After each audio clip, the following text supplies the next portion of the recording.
Olá pessoal, meu nome é Andréia Almeida e nós estamos aqui para contar para vocês um pouquinho da nossa história, a história da Adonai, como nasceu a Adonai, como a Adonai é uma empresa familiar, como Deus tem nos conduzido até aqui ao longo desses 30 anos. É isso mesmo, gente. A Adonai já vai aí para os seus 30 anos e nós, através desse podcast Adonai 30 anos, nós vamos contar tudo para vocês. Então, olha só, fique com a gente, já entra aí no nosso canal, já dá o seu like, já salva, faz tudo o que tiver que ser feito para você acompanhar essa linda história que nós construímos até aqui. Olá, meu povo, é isso aí, né? Como minha esposa estava falando, né? Nossa história linda, né? Vai ser apresentada aqui para vocês, né? De uma forma simples, da nossa forma de ser, né? Quero começar, meu nome é Marcos, né? Marcos Adonai, Marcos Rodrigues Almeida, né? Mas mais conhecido como os Marcos Adonai. E foi assim, a nossa história, a gente não tem como a gente falar da Adonai sem falar da minha história com a minha esposa, né? Que é uma história muito linda, uma história, né? E escrita por Deus em primeiro lugar, né?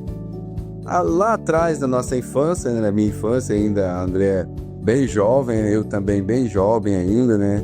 No ano de 90, aí, em 1990, nos conhecemos na cidade de Itapuranga, né? Goiás. Nós somos cristãos, né? Somos evangélicos da Igreja Assembleia de Deus. E foi uma cena assim muito, muito linda, né? A igreja de Itapuranga tem uma rampa de um lado e uma rampa do outro. E eu vi uma morena descendo ali a rampa, né? E assim, a primeira vez que meus olhos voltou para ela, né? Então assim, desde então eu apaixonei por ela, né? Nós era ainda adolescente, né? Nós era adolescente, ela tinha 14 anos, eu tinha 17 anos, 16 anos, mais ou menos por aí. E aí ela não deu bola nem nada, mas foi assim o nosso começo, né? No começo de tudo ali, né? E não sabendo nós que Deus tinha uma história escrita, né? A gente ali era uma coisa de adolescente e logo encerrou por ali mesmo, né? Mas ficou alguma coisa plantada pro futuro, né? Mais para frente aí. E a gente vai relatar isso, né? A gente vai relatar a nossa história, né, como a gente se conheceu, como a gente, né, depois dá o casamento, como nasceu e como que foi aí que nasceu a Adonai. Então, fica com a gente aí, uma história linda, muito interessante, com certeza inspiradora para você. Eu tava aqui vendo você falar, amor, eu lembrei desse dia, né? Foi assim, um dia muito marcante, né? Tanto na minha vida quanto na sua vida. Pessoal, ele falando, né, que me viu descendo ali da rampa da igreja e eu achei muito interessante esse dia porque eu tava descendo com duas amigas minhas, né, ali da igreja para ir embora depois do culto e eu me lembro que quando eu passei perto de você, você falou assim para minha amiga Márcia, né? E essa morena? Quem que é essa morena aí do seu lado? E o primeiro sentimento que eu tive, gente, foi de raiva. Foi muita raiva dele, porque eu olhei e pensei, uai, mas quem que é esse rapazinho e tal, falando aí sobre mim, falando que eu sou uma morena linda, porque muito fechada e tudo, com apenas 14 anos, né? Mas foi o início de tudo e marcou tanto a minha vida quanto a sua vida e foi como você estava dizendo, né? Ali naquele começo, a gente não teve aquela conexão maior, mas ficou de fato plantado, né? Porque as palavras, de fato, eu não recebi com tanta, assim, leveza, mas de fato marcou, né? Porque marcou aonde? Quem que era aquele rapaz? Por que que ele falou daquele jeito? O que passou na mente dele para eu estar falando desse jeito? E esse ano era o quê? Era o ano de 90, né? E passaram-se 2 anos, né? A gente aproximou, estreitou uma amizade, tudo. E a gente quis começar um relacionamento. E eu lembro que a gente foi até aconselhado, né, por um amigo, olha, Pode ser o tempo de Deus, mas não agora, vocês ainda são muitos novos. Só que 2 anos passou desse tempo e o que aconteceu? Você mudou para Goiânia, me deixando lá. Você lembra disso? Conta um pouco pra gente de como foi essa mudança, como foi me deixar lá para trás, você veio com o coração em paz, como é que foi isso? Sim, ali por volta de 92, né, ou no final de 91, lá em Itaporanga, nossa cidade, lá, assim, é nossa cidade, pouco trabalho, né, eu até trabalhava lá, né, lá tem a cerâmica grande, tem até hoje, né, o nome de Cerâmica Mota, trabalhei por lá há algum tempo, e aí tivemos que vir para Goiânia para trabalhar. E o que aconteceu? A gente se distanciou. E incrível que pareça, logo naquela época era difícil a comunicação, né? Assim, não tinha celular, eu acho que nem tinha celular. É verdade, não tinha celular. A gente se comunicava por carta, né? Então eu descobri que você estava aqui perto, né? Você estava aqui em Bela Vista, eu Goiás. Tinha me mudado, né? Aí, 6 meses depois que você veio, eu também me mudei aqui para Bela Vista de Goiás. Eu mandei uma carta exatamente para esse pessoal que era seu amigo, que é o César, a Márcia, né? Que são amigos da gente até hoje. E aí eu mandei uma carta por aí, perguntando, na época...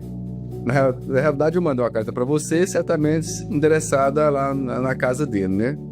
E ele me comunicou, posteriormente, que você tinha se mudado aqui para Bela Vista de Goiás, que é uma cidade aqui próximo de Goiânia. E eu, como, né, fui sempre apaixonado por você, e eu fui lá em Bela Vista, né? Eu lembro como fosse hoje, eu e o outro amigo meu de infância também, que é o Edson, que mora hoje na Inglaterra, Edson Rosa de Oliveira. Pegamos o ônibus aqui e fomos até Bela Vista. E chegamos lá, descobrindo que você já tinha mudado. Tinha mudado. Então, ai meu Deus. E aí, assim, isso já tinha se passado, sei lá, 2 anos que eu tava aqui, né? Mas, assim, aquilo ficou assim no meu coração, né? Ficou plantado no meu coração. Arrumei outros namoricos que não deu em nada, né? E aí, todos os anos foi se passando.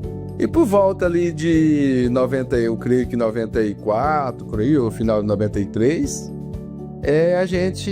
você fez uma festa, né? Ela fez uma festa na casa dela. E aí foi o nosso novo encontro.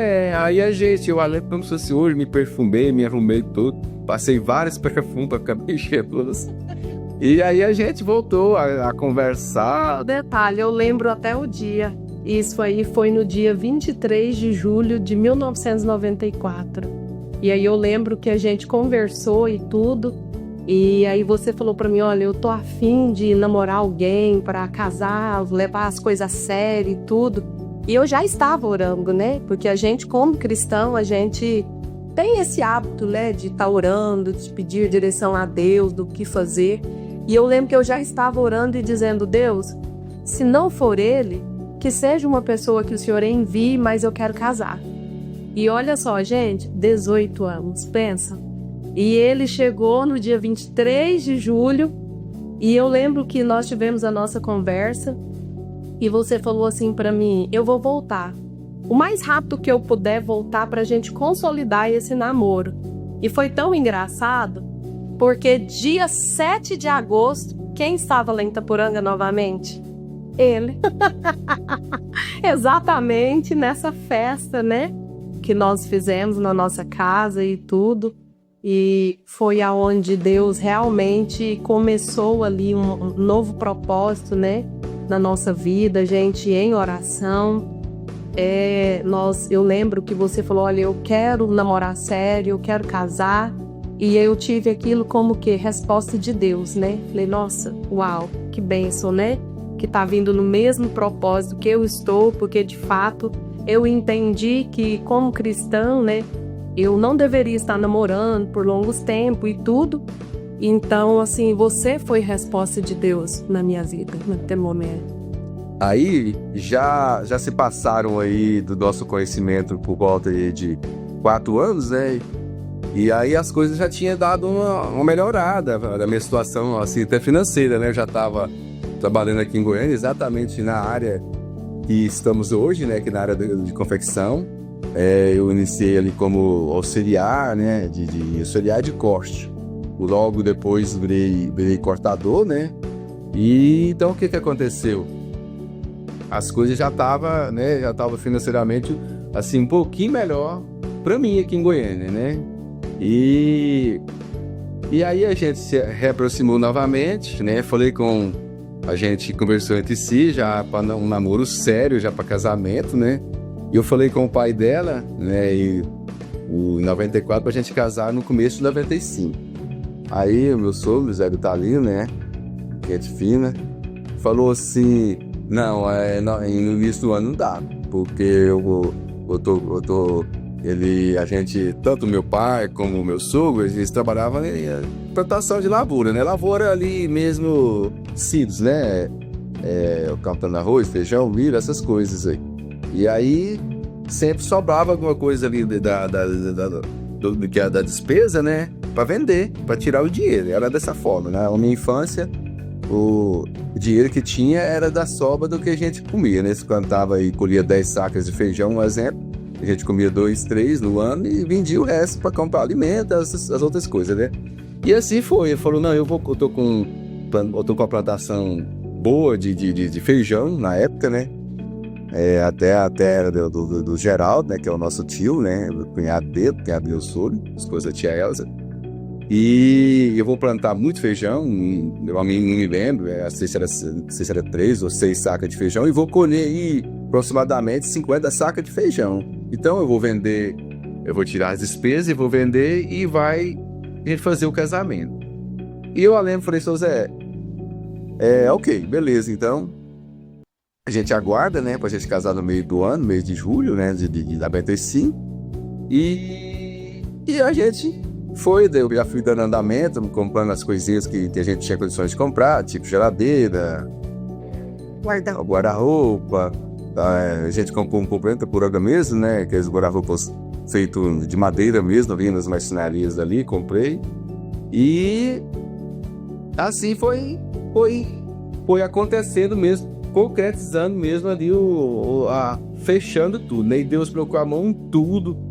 E, incrível que pareça, esse feijão não deu nada. Esse feijão, meu sogro, se não me engano, ele plantou 6 sacas de feijão, aquela saca de 60 quilos. Feijão de primeira, né? Que se você planta feijão de primeira. E colheu, sei lá, 3, 4 sacas de feijão de terceira, de quinta, que não dava nem pra comer. Então, assim, mas ali foi uma primeira prova, né? Nós nem não tínhamos casado, já fomos provados. Mas assim, a gente, né, crendo em Deus, né, a nossa fé firme, Deus colocou a mão em tudo. Deus usou pessoas, né, nosso pastor, Batete Sal, Coelho Guimarães, na época, nos deu 500 convites de primeira qualidade, né? Usou outra pessoa que tinha a loja aqui, né, em Campinas, né, próximo a Jaqueluce, doou o vestido de noiva e fajetos, né, que é a Milva, né, se a gente vai enganado. Então, assim, certo é que Deus foi colocando a mão em tudo, e a gente fez 2 lindas festas. A gente fez uma festa aqui, a minha esposa veio, a gente fizemos uma festa aqui em Goiânia, uma despedida de solteiro aqui. Dia 15 de julho, foi a primeira festa, né? Fizemos outra festa. Depois, quando foi dia 15 de julho, e quando foi no próximo final de semana, acredito que 2022, não, dia 22 de julho, porque o nosso casamento foi dia 29 de julho de 95. Então, foi a sua festa, né, a sua despedida de solteiro aqui, foi uma festa linda, maravilhosa, e depois foi a minha despedida de solteiro lá, e no próximo final de semana já foi o nosso casamento. E foi tão interessante porque foi muito rápido, né? Eu vendo você contar aqui a história do meu pai, do plantio e tudo, eu não sei se você se lembra do que aconteceu, né? Mas eu não sei se vocês já ouviram falar sobre isso, mas aconteceu um eclipse naquele ano e matou, né, parte da plantação. Eu não entendo muito bem sobre isso, mas para quem planta, quem é da lavoura, e sabe muito bem entender isso.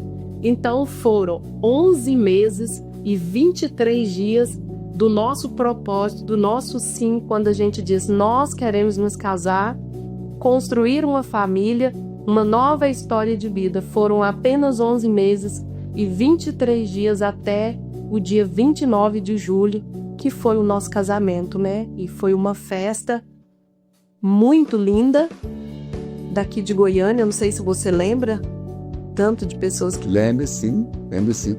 Aí a gente, meu pastor na época, o pastor Saulo, colocou um ônibus, né? Foi um ônibus cheio de gente, foi vários carros, né? Então foi assim, foi a mão de Deus, na realidade, assim, ali era impossível acontecer nosso casamento, né? Vou falar uma historiazinha aqui. Um amigo meu doou as fotos, né? Um amigo da gente, até de São Paulo, missionário que era passando por aqui na época. Não me lembro o nome dele, doou as fotos. Então, fica tranquilo que as fotos eu vou te dar e tudo. E ele tirou essas fotos e depois sumiu com essas fotos e tudo. E tinha um rapaz lá, Carlos, né? Amigo nosso da igreja, incomodando ali, tirando as fotos e tudo. E o pessoal nervoso com ele. A cerimonial, né? Ele parar. E aí, nervoso com ele, e ele entrando no meio. Posteriormente, a gente casou, cadê as fotos? Não tinha foto, né? O fotógrafo sumiu, foi embora. E de repente vem o Carlos, né, com um álbum Sirius ali, mais um álbum de foto, as fotos lindas, maravilhosas. É o álbum, nosso álbum. Então, assim, Deus colocou as mãos em tudo, nos mínimos detalhes. E assim, se a gente for falar aqui de tudo que aconteceu, não tem nem como, mas assim, os detalhes... É um pouco. Deus cuidou de... Da nossa história. É um pouquinho da nossa história e foi assim, maravilhoso. E é isso, pessoal, um pouquinho da nossa história aí para vocês, do nosso compromisso de fidelidade e como Deus honrou, né, o nosso princípio de casamento, a nossa aliança. E olha só, fique com a gente, porque nós vamos contar para vocês, né, já no nosso segundo capítulo aí, como começou também a história da Adonai. Agora vocês já nos conhecem, sabe como nos conhecemos, da nossa aliança entre eu e ele, Deus. E nós vamos fazer agora, em julho, mês que vem, 30 anos de casada. E já no ano de 2026, a Adonai também faz 30 anos, porque foi uma coisa seguida da outra. Nós fomos casando, um ano após, nós começamos a Adonai, e você vai saber aí no nosso próximo capítulo, então, todo o início da história da Adonai Moda Masculina.